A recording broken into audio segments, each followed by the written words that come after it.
Voice of Indonesia. Dari Indonesia untuk dunia. Dengan Dora di program Indonesia hari ini, dan terima kasih ya masih terus mendengarkan siaran kami Voice of Indonesia melalui streaming di voinews.id atau juga aplikasi RRI Playgo. Ya pendengar, saya saat ini tidak akan ngobrol sendirian karena sudah tersambung melalui Zoom. Ini ada Mbak Melina Janet Mauro yang saat ini sedang studi di Spanyol.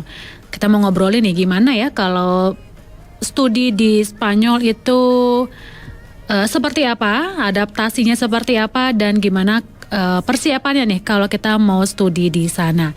Sudah tersambung dan melalui Zoom tentunya kita mau sapa Mbak Melina. Halo, selamat siang waktu Jakarta Mbak Melina. Halo, selamat siang.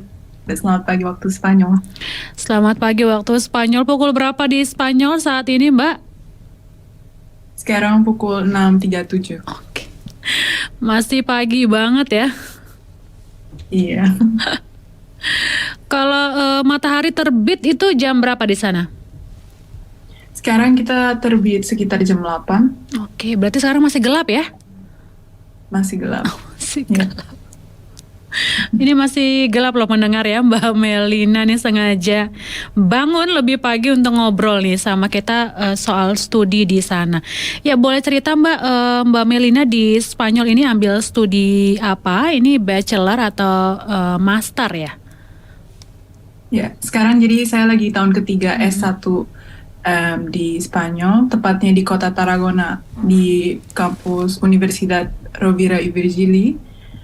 Saya sedang studi Nutrition and Dietetics, dan saya sudah di Spanyol semenjak Januari 2020, dan awalnya itu dimulai dengan sekolah bahasa selama 7 bulan, terus baru saya mulai masuk S1, program S1 saya. Oke. Ini beasiswa ya Mbak Melina ya? Enggak, saya mandiri. Oke, mandiri. Lalu kenapa untuk memilih Spanyol ini untuk studi nutrition ya? Karena specifically pas lagi nyari-nyari list of university, saya memang nyarinya dari Eropa karena pengen kuliah di Eropa. Dan makin diselidiki lagi ternyata Mediterranean diet katanya diet yang paling sehat, which is normally the region around the Mediterranean Sea, which is Spain, Italy, and then ada misalnya Lebanon, ada Morocco, kayak gitu. Tapi akhirnya aku milih Spain karena emang banyak option jurusan di dalam negaranya sendiri. Karena ada beberapa negara yang cuman ada 1, 2, atau optionnya lebih ke master. Makanya akhirnya aku pilih Spain. Oke. Dan ini di kota tadi Tarragona. Nah, Tarragona ini berapa jauh dari ibu kota Spanyol sendiri? Oke, jadi kalau sebenarnya patokan Tarragona lebih gampangnya dari Barcelona. Oke. Lebih Kan dekat ya? Di Madrid kan tengah-tengah Spanyol kan. Kalau Madrid ada di coast sebelah kanan, the Mediterranean Sea.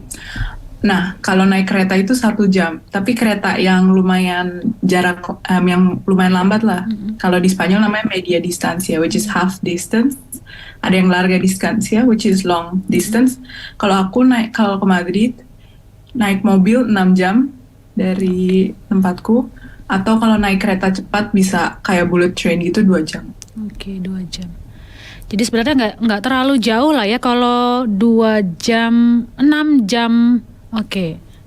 Jakarta Sukabumi ya kalau kalau dari Jakarta ke Sukabumi 6 jam nih. Oke. Lalu untuk studi di Spanyol sendiri di kota Tarragona ya, Mbak Melina ini tinggal di asrama atau memang menyewa rumah sendiri atau apartemen? Saya sewa apartemen, kayak basically sewa kamar aja sih. Okay.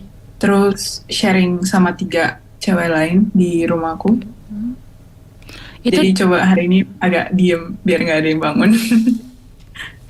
Dan itu warga negara asing juga atau sesama Indonesia?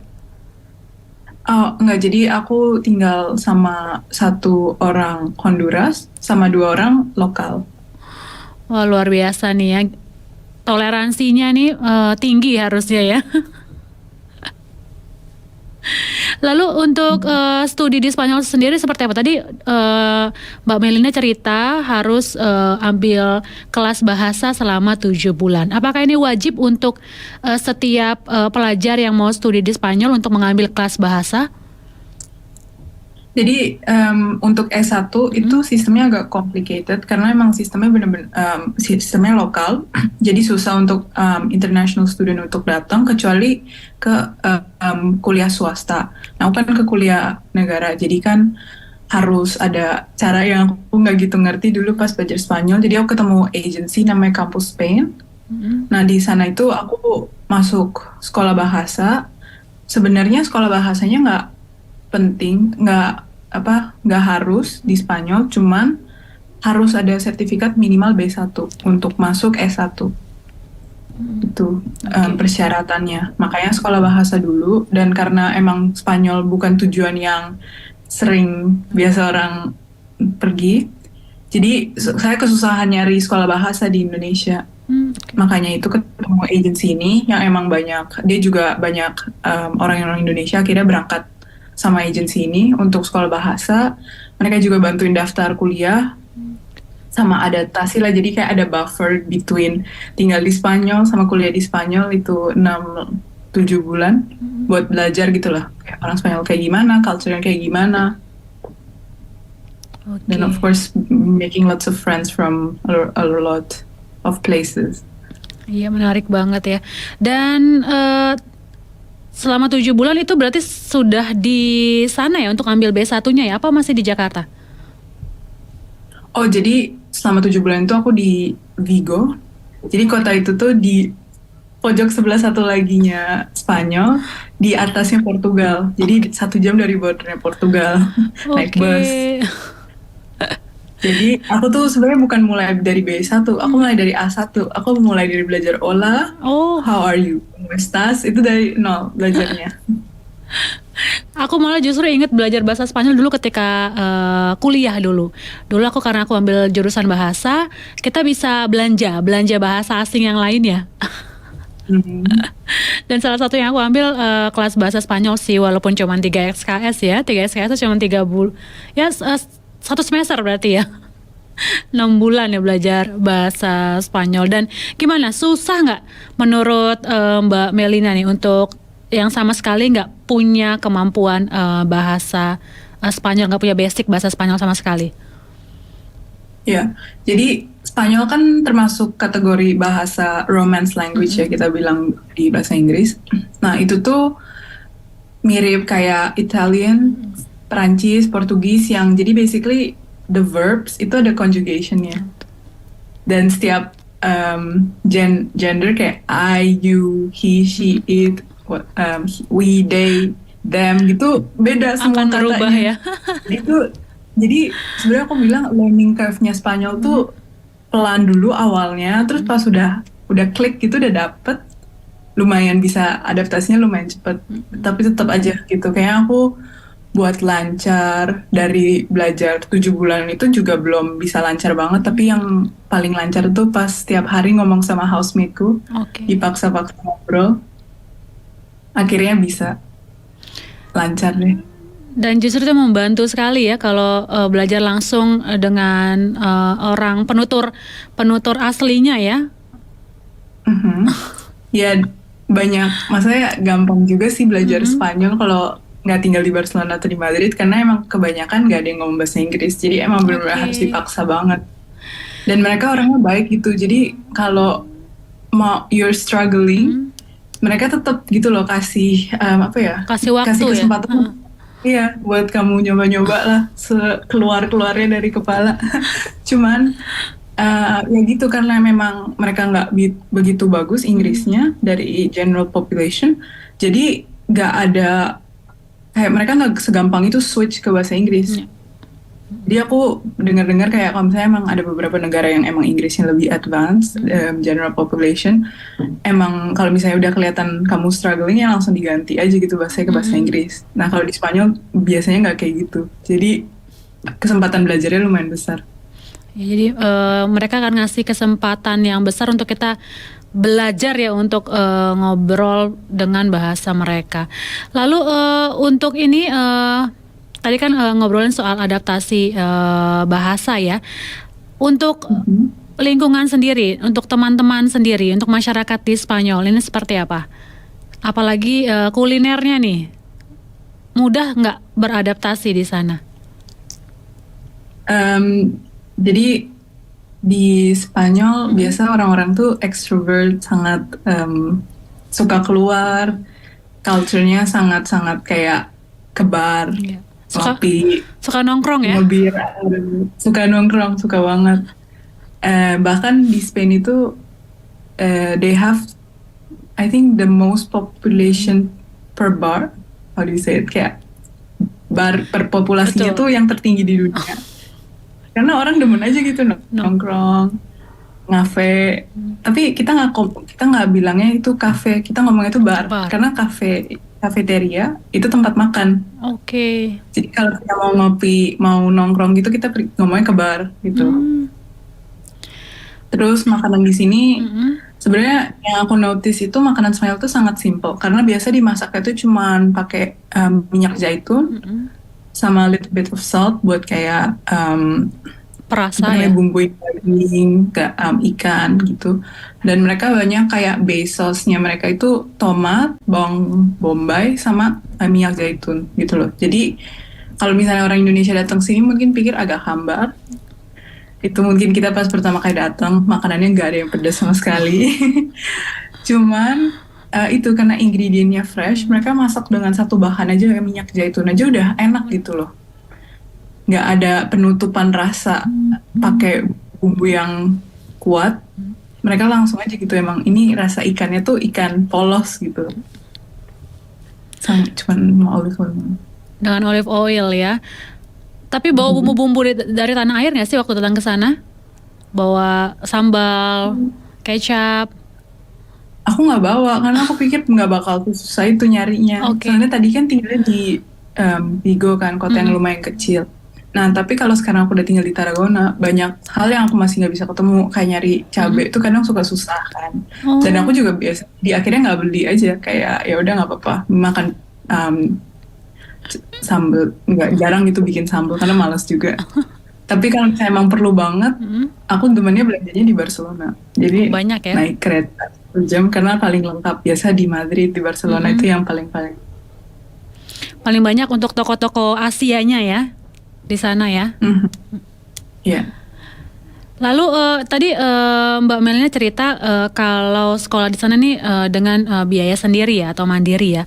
Tapi apakah S1 di sana ini atau universitas di sana yang untuk S1 sendiri menyediakan beasiswa untuk mahasiswa asing? Lumayan susah sih. Cuman kuliah di Spanyol yang orang nggak tahu tuh sebenarnya murah banget. Aku bayar dibandingin teman-teman yang lain yang kuliah di Eropa ya? berbeda bagi Spanyol. Aku yang bayarnya lumayan paling mahal. Kita exclude Madrid sama Barcelona, tapi aku bayar per tahun sekitar 22 juta per tahun. Dan ini udah include semua. Dan aku ada teman yang dia cerita dia tinggal di South of Spain, di Andalusia, tepatnya di Granada. Kalau dia pas semua ujian dia, jadi kreditnya dia semuanya dia pas, dia cuma bayar 14 euro per tahun. Dan itu 210 ribu kalau hitungnya 15 ribu ya. Iya. Dan itu benar-benar cuman kayak bayar uang fotokopi aja kali ya, nggak tahu. Tapi itu yang orang nggak tahu. Dan terus living cost di sini juga lumayan murah, terjangkau dibandingin negara-negara Eropa lain. Jadi kan orang mikir ke Jerman, ke Perancis. Walaupun di Jerman sama di Perancis sekolahnya mungkin lebih murah, living cost-nya ya. Kan katanya gratis kan. Cuma living cost-nya mahal dan kita deposit per tahunnya itu cuman kayak harus proof that kita punya 7.000 something doang. Kalau di Jerman harusnya sampai 10.000 atau mungkin lebih banyak lagi. Karena memang jarang sekali bukan jarang sih, mungkin sedikit ya para pelajar Indonesia yang punya kepikiran untuk studi gitu di Spanyol. Memang rata-rata kan entah ke Belanda, Jerman, atau mungkin ke Inggris begitu kan.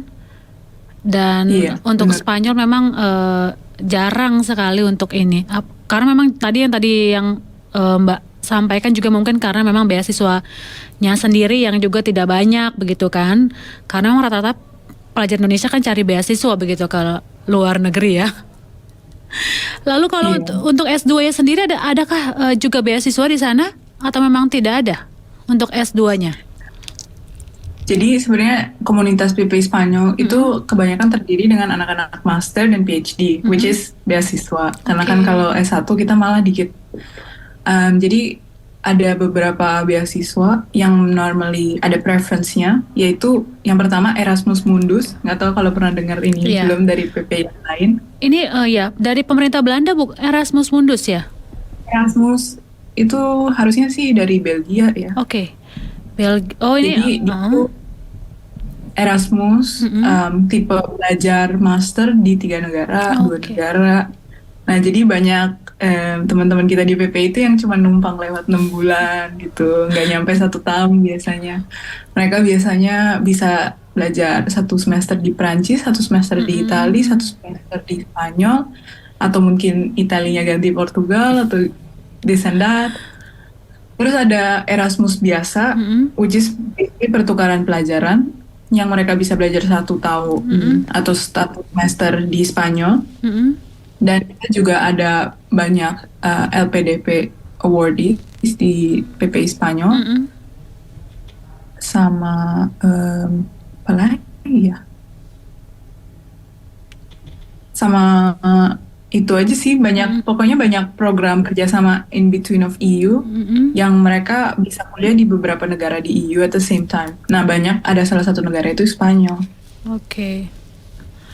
Jadi memang lebih banyak untuk master dan PhD ya untuk beasiswa di sana ya? Iya. Oke. Lalu tadi kan kita ngobrolin soal masalah makanan, lalu juga adaptasinya yang tidak terlalu rumit lah ya untuk masyarakat lokal, apalagi mereka mau untuk kita, mereka senang melihat kita belajar bahasa mereka. Lalu untuk cuaca sendiri, kalau untuk negara-negara lain tadi yang aku sudah pernah ngobrol gitu ya, ini masalah kendala cuaca juga jadi problem sendiri nih ya. Oke. Kalau misalnya minggu ini dan minggu lalu Spanyol itu lagi yang masa paling dingin ya sekarang, which is kemarin paling dingin banget tuh kayak 1 derajat. 1 Tapi derajat itu jarang banget. Oke. 1 derajat tuh biasanya jam sekarang tuh paling pagi kayak jam 5, jam 6, jam 7 pagi. Itu yang pas antara matahari mau terbit, itu biasanya yang paling dingin. Karena pas malam dia turun banyak, terus udah paling rendahnya yang sebelum matahari terbit. Tapi biasanya winter bisa 15 derajat sih, and always sunny. Jadi tapi justru paling dingin saat bersyukurlah sebagai, kalau misalnya mikir, oke, daripada saya kuliah di Sweden yang kayak mungkin minus 15, mendingan ini 15 derajat walaupun masih dingin buat aku. Ya udah, nggak apa-apa. Tapi seru ya, kalau kuliah di Eropa tuh seru ngeliat saljunya sih ya, yang di Indonesia tuh nggak ada. Di sini nggak bersalju ya? Di Spanyol nggak turun salju? Kecuali ke gunung. Oh, oke. Kecuali ke gunungnya itu. Oke. Malah biasa orang nggak tahu ini, cuman di Spanyol bisa skiing karena ada beberapa gunung yang emang ada saljunya. Cuma nggak banyak. Oke, jadi memang sebenarnya untuk kota-kota sendiri nggak turun salju ya? Aku juga baru tahu nih ya.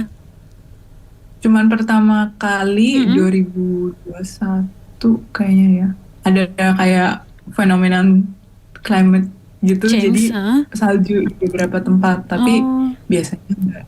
Kecuali tinggalnya benar-benar di gunung ya. Di pegunungan ya. Itu bisa salju. Tapi biasa kota-kota semuanya nggak ada yang di gunung. Jadi sebenarnya nggak terlalu rumit lah untuk penyesuaian adaptasi cuacanya sendiri ya, kalau nggak terlalu dingin gitu ya dibanding kota-kota di Eropa lainnya ya. Iya. Iya. Lalu apa nih? Mungkin Mbak Melina bisa kasih kiat-kiat atau tips-tips nih bagi para pendengar kita yang mungkin tertarik nih mau kuliah di Spanyol. Sebenarnya kalau misalnya pada tertarik bisa cek IG kita di PPI Spanyol. Dan kebetulan weekend ini kita lagi ada two-part live Q&A buat pendaftaran LPDP.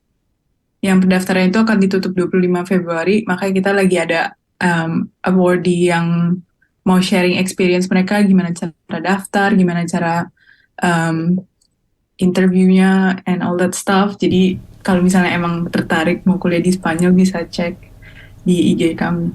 Oke, bisa cek di IG PPI Spanyol, benar ya Mbak Melina ya? Oke, terima kasih Mbak Melina untuk waktunya, masih pagi banget nih ya di sana, tapi sudah menyempatkan diri untuk ngobrol sama kita Voice of Indonesia. Dan berharap sehat selalu di sana, sukses studinya ya, dan salam untuk teman-teman pelajar Indonesia di sana. Terima kasih. Voice of Indonesia, dari Indonesia untuk dunia.